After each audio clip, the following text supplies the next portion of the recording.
amanheceu em tom de rosa claro e amarelo, como se fosse teu. Tive paciência para descobrir que a minha insônia era fruto de coisas que eu fiz.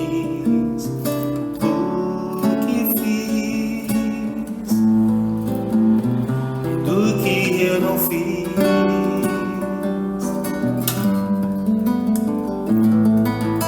o que fiz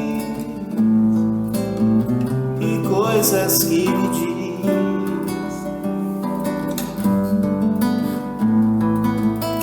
Vou deixar minha dor ainda deitada no teu quarto.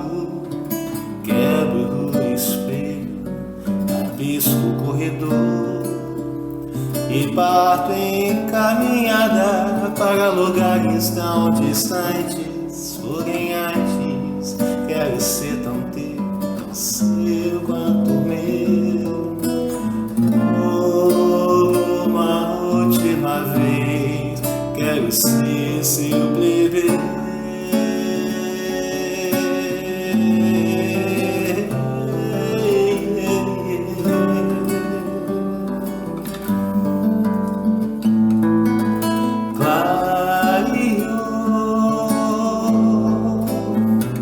Disfarçada em amor, se mostrou e fez provar a sua dor.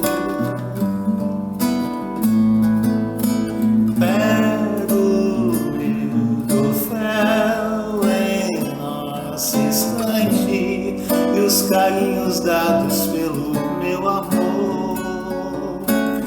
eram olhados pelos céus como um amor grande, um grande amor.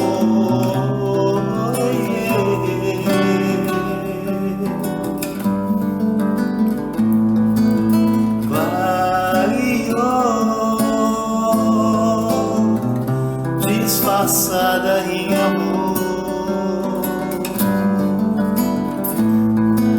se mostrou e fez provar a sua dor. Clareou,